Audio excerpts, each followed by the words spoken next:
India की इतनी बड़ी डेमोक्रेसी में होने वाले इलेक्शंस कोई आम बात नहीं है। जब इंडिया या उसके स्टेट्स में इलेक्शंस हुए हैं तब कई तरह की खबरें, फिर चाहे वो वोटर लिस्ट मैनिपुलेशंस को लेकर हो या फिर काउंटिंग डिस्क्रिपेंसीज को लेकर सामने आई हैं। लेकिन हाल ही में आपने देखा कि कैसे new chief election commissioner Gyanesh Kumar ने अपनी अपॉइंटमेंट के बाद से ये क्लियर कर दिया था कि वो इलेक्शन प्रोसेस में ट्रांसपेरेंसी और इम्प्रूवमेंट लाने की कोशिश करेंगे और इसी के लिए उन्होंने कई मेजर स्टेप्स भी उठाए हैं। इन्हीं बड़े स्टेप्स के चलते एक स्टेप जो उठाया गया वो है बूथ लेवल एजेंट्स की ट्रेनिंग प्रोग्राम, जो अब शुरू हो चुका है। इलेक्शन कमीशन ऑफ इंडिया ने अपने ऑफिशियल हैंडल से पोस्ट करते हुए इसका डिक्लेरेशन किया और न्यू चीफ इलेक्शन कमिश्नर ने इसे इनॉग्रेट भी किया। साथ ही उन्होंने मीडिया को बताते हुए कहा है, लगाया गया है, क्या रूपरेखा रहेगी इस ट्रेनिंग कैंप की and what the election commission wants to achieve. Bharat के चुनाव दुनिया के सबसे बड़े चुनाव होते हैं। इन चुनावों को कराने के लिए चुनाव आयोग लगभग 10.5 लाख बूथ बनाता है। हर पोलिंग बूथ पर एक बूथ लेवल ऑफिसर होता है जो कि इलेक्टोरल रोल को बनाने में मदद करता है और घर घर जाकर सत्यापन करता है कि जो इलेक्टोरल रोल में नाम है वो सही होने चाहिए। यही नहीं, बूथ लेवल ऑफिसर के रिकमेंडेशन के बाद उस असेंबली कॉन्स्टिट्यूएंसी के इलेक्टोरल रजिस्ट्रेशन ऑफिसर एक निर्णय लेते हैं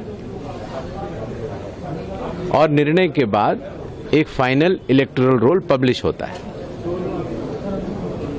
अगर किसी निर्वाचक या मतदाता को कोई भी कमी नजर आती है उसके एपिक कार्ड में या उसके नाम में या किसी और एंट्री के ऊपर, और वो ईआरओ स्तर पर अगर सुलझ नहीं पाता है तो लोक प्रतिनिधित्व कानून की धारा 24 के तहत एक अपील भी होती है और वो अपील जिलाधिकारी के पास होती है और उसके ऊपर सेकंड अपील भी होती है जो चीफ इलेक्टोरल ऑफिसर के पास होती है। तो देश की ये पहली ट्रेनिंग आयोजित की गई है ट्रिपल आईडीएम में चुनाव आयोग द्वारा। मेरे साथ डॉक्टर विवेक जोशी जी भी हैं। इस ट्रेनिंग में हम लोग 10.5 लाख बूथ लेवल ऑफिसर्स में से 1 लाख बूथ लेवल ऑफिसर्स को ट्रेन करेंगे। हालांकि जहां एक तरफ इलेक्शन कमीशन ऑफ इंडिया और ज्ञानेश कुमार का ये बिल्डिंग स्टेप देखा जा रहा है, वहीं इलेक्शन कमीशन का एक और नया प्रपोजल फिर से कंट्रोवर्सी का बवाल बन गया है। इस बार इस कंट्रोवर्सी में सुप्रीम कोर्ट बार एसोसिएशन के प्रेसिडेंट और राज्यसभा एमपी कपिल सिब्बल को भी काफी वोकल होते हुए देखा गया।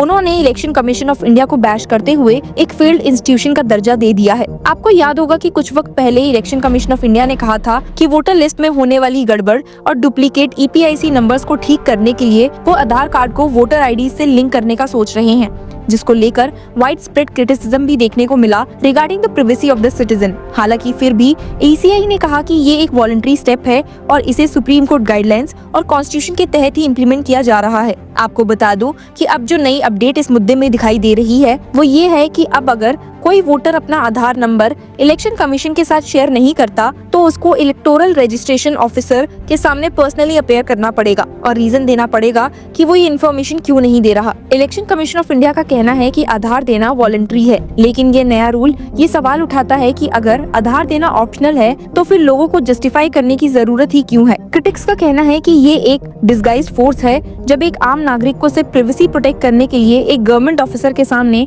अपनी सफाई देनी पड़े तो फिर इसको वॉलंटरी कैसे कह सकते हैं। इलेक्शन कमीशन ऑफ इंडिया का कहना है कि ये सिर्फ एक फॉर्मल स्टेप है ताकि सुप्रीम कोर्ट के सामने G Niranjan versus election commission of India case में क्लैरिफाई किया जा सके कि Aadhaar voter ID linkage voluntary है। लेकिन ये लीगल फॉर्मेलिटी है या लोगों पर आधार सबमिट करने का प्रेशर, ये एक बड़ा सवाल है। अभी तक फॉर्म 6B जो आधार नंबर्स कलेक्ट करने के लिए इंट्रोड्यूस किया गया था, उसमें वोटर के पास सिर्फ 2 ऑप्शंस होते हैं, या तो आधार नंबर दे दो या फिर डिक्लेयर करो that I am not able to furnish my Aadhaar because I don't have Aadhaar number. लेकिन कई लोग जो आधार रखते हैं वो सिर्फ पर्सनल रीजंस की वजह से इसको वोटर आईडी के साथ लिंक नहीं करना चाहते। इस सिचुएशन में उन्हें झूठ बोलने पर मजबूर किया जाता है। लेकिन अब नया प्रपोजल क्या करता है? दरअसल इस नए प्रपोजल से ये दूसरा ऑप्शन हटा दिया गया है। मतलब अगर आप आधार नहीं दोगे तो अब आपको एक ऑल्टरनेटिव डॉक्यूमेंट सबमिट करना पड़ेगा और ईआरओ के सामने पर्सनली अपेयर करना होगा, ये समझाने के लिए कि आप आधार डिटेल शेयर क्यों नहीं कर सकते। सवाल ये उठता है कि अगर आधार देना सच में वॉलंटरी है तो फिर इसके रिफ्यूजल का कोई कॉन्सिक्वेंस क्यों हो रहा है? ये कंट्रोवर्शियल प्रपोजल रिपोर्टेडली 18 मार्च को एक हाई लेवल मीटिंग में डिस्कस किया गया था, जिसमें home ministry, law ministry, IT ministry और यूआईडीएआई के सीनियर ऑफिसर शामिल थे। अब तक इलेक्शन कमीशन ने 66 करोड़ आधार नंबर्स वोटर से कलेक्ट किए हैं, लेकिन शॉकिंगली इलेक्शन कमीशन ने खुद माना है कि इनको अब तक वोटर डाटाबेस से लिंक नहीं किया गया है। तो फिर आधार कलेक्ट करने का पूरा मकसद ही क्या था? अगर डुप्लीकेट एंट्रीज हटाने या इलेक्टोरल रोल्स क्लीन करने के लिए आधार कलेक्ट किया गया था तो अब तक एक्शन क्यों नहीं लिया गया? अब जब आधे वोटर्स का आधार ऑलरेडी उनके पास है तो फिर जो नहीं दे रहे हैं उन पर प्रेशर डालना क्या सिर्फ एक पॉलिटिकल मूव है? लेकिन सबसे तीखी क्रिटिसिज्म राज्यसभा एमपी कपिल सिब्बल की तरफ से आई। उन्होंने इलेक्शन कमीशन को सीधा डाई फंक्शनल और फेल्ड इंस्टीट्यूशन डिक्लेयर कर दिया। पीटीआई को दिए गए एक एक्सक्लूसिव इंटरव्यू में सिब्बल ने कहा है, the election commission is a dysfunctional body. It has not discharged its functions in accordance with its constitutional responsibilities. उनका कहना है कि इलेक्शन कमीशन वोटर लिस्ट के डिस्क्रिपेंसीज, अनएक्सप्लेन्ड डिलीशन और डुप्लीकेट आईडीज जैसे इश्यूज पर एक्शन नहीं ले रहा और लोगों का विश्वास इलेक्शन कमीशन से उठता जा रहा है। He said, the election commission as it stands today is a failed institution. A large section of the people in this country has no confidence in it. The quicker we deal with this issue, the greater the chance of saving democracy. Sibal ने clear किया कि भारत का पूरा electoral process compromise हो रहा है। उन्होंने opposition India block को अलर्ट करने की कोशिश की और कहा, apart from concerns over electronic voting machines, there are serious issues that suggest the electoral process is being compromised. Aadhaar voter ID linkage सिर्फ एक टेक्निकल इशू नहीं है, ये वोटर्स के राइट्स, प्रिवेसी और डेमोक्रेसी की इंटीग्रिटी का सवाल है। अगर इलेक्शन कमीशन का असली मकसद वोटर रोल्स क्लीन करना ही था तो जो आधार डाटा ऑलरेडी कलेक्टेड है उसका अब तक यूज क्यों नहीं किया गया? अगर सुप्रीम कोर्ट ने क्लियर कर दिया है कि आधार देना मैंडेटरी नहीं हो सकता तो फिर ये नया रूल बिहार के आने वाले असेंबली इलेक्शन से पहले ही क्यों इंट्रोड्यूस किया जा रहा है? ये सिर्फ एक ब्यूरोक्रेटिक फॉर्मेलिटी नहीं, ये एक डीप पॉलिटिकल इशू है जो इंडिया के डेमोक्रेसी की फाउंडेशन को शेक कर सकता है। क्रिटिक्स का कहना है कि जब एक गवर्नमेंट प्रिवेसी की बेसिक राइट्स के अगेंस्ट जाकर जस्टिफिकेशन मांगने लगे तो डेमोक्रेसी और अथॉरिटेरियनिज्म के बीच का फर्क धुंधला हो जाता है। इलेक्शन कमीशन जितना भी कहे कि आधार वॉलंटरी है, लेकिन जब एक सिंपल नो बोलना भी अलाउड नहीं हो तो ये वॉलंटरी कैसे हो रहा है? और यही वो सवाल है जो अब हर जगह पूछा जा रहा है। तो आपका इस पर क्या जवाब है? हमें कमेंट्स में जरूर बताइए and keep following us for more such details and analysis.